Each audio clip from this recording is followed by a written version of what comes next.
Eddy X Ed Sleepover. They've had tons of sleepovers. When they were younger, they used to spend weeks over each other's houses, usually Eddy's, just staying up all night talking and laughing. But now they were juniors in high school, and sleepovers weren't exactly customary anymore. They were more focused on girls, and for Ed and Eddy, passing each mark period.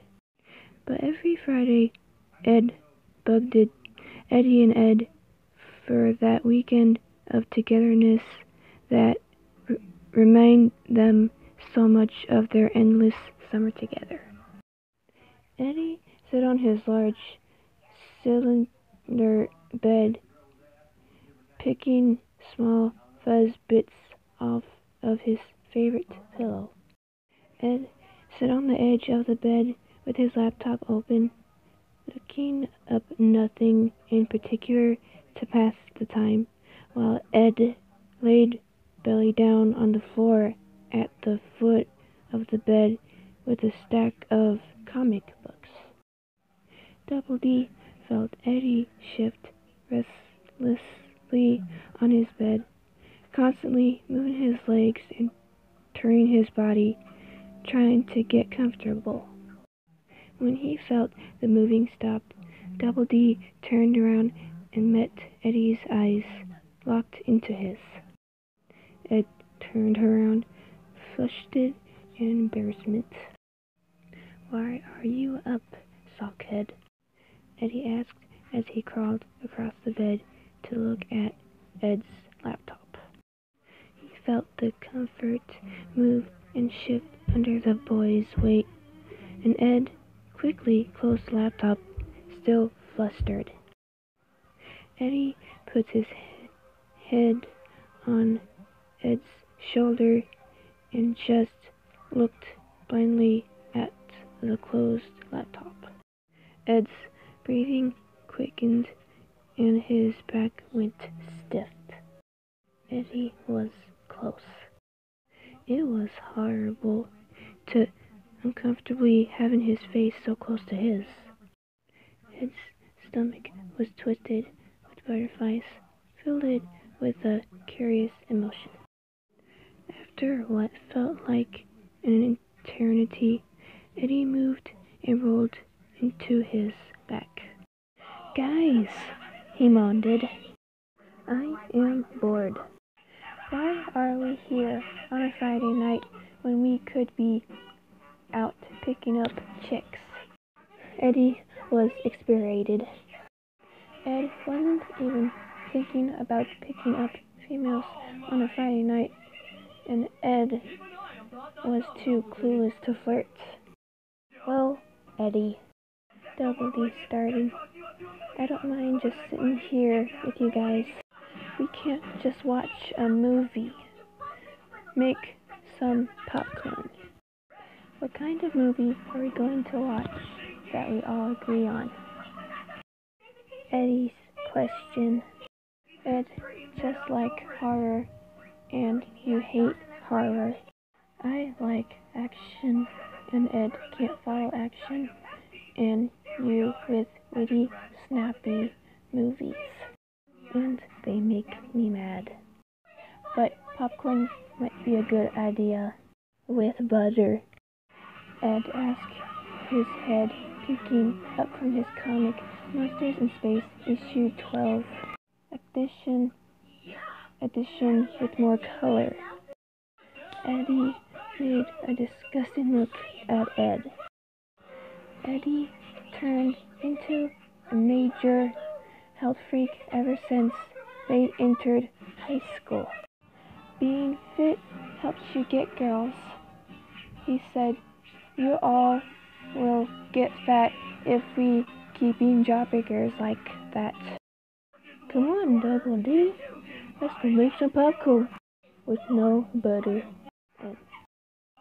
Ed got up from the bed and placed his laptop on the floor, sliding it under the bed, away from stray foot stepping on it.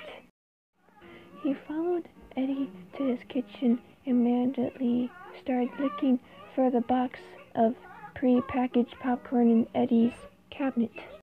It took him a while to realize Eddy had sat down at the kitchen and wasn't helping Ed at all. "Eddy," Double D asked, "where's the popcorn?" Didn't turn around from the pantry. Just looking at Eddy made him blush nowadays, and being alone in the kitchen wasn't helping. Ever since Eddy started to be more self-conscious, he'd lost a lot of weight and gained a bit of muscle. His yellow and pink shirt was traded for a tighter black t-shirt that showed the fruits of his labor very well. Being 17, he had grown taller with broader shoulders and amazing facial features. His little bit of peach fuzz was even oddly sexy. But why was Ed thinking Eddy was sexy? "We don't have any popcorn," Soghead. Eddy sawed, and Ed had turned around. He had his face in his hands and his smooth black hair hang over his face in a way that made him look solemn. Ed was speechless. Eddy let his hands slide down from his eyes. He saw Double D looking at him with a concurrent expression. Double D has grown taller since they were younger, even more slender than he was when they were kids. He wore an orange sleeve shirt with normal blue jeans instead of trademark shorts, and of course his black hat. His hair was longer now and fell down to his shoulders. It took a while for Eddy to stop staring at his best friend. "I just wanted to get out of the room." Eddy let his hands fall down to his sides and leaned back on the chair. "What's wrong, Eddy?" Ed moved to the table and sat down across from Eddy. "Not having fun?" Double D puts his elbow on the table and then rests his chin in his hands. Eddy was still leaning back, sneaking peeks at Ed through his seeming long black hair.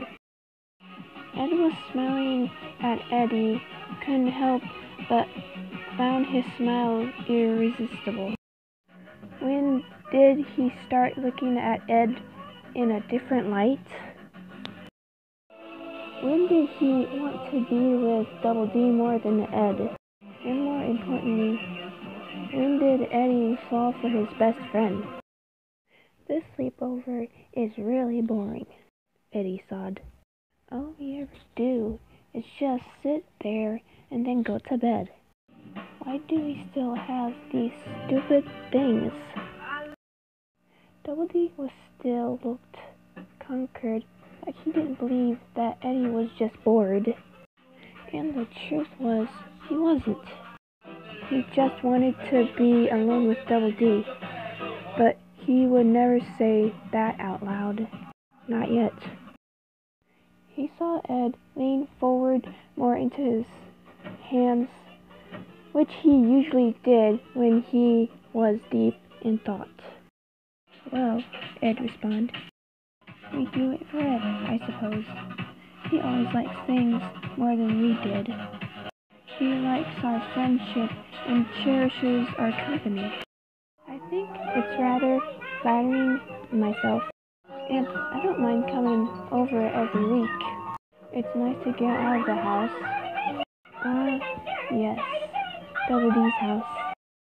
The always empty residence that Ed is forced to live in day in, a day out.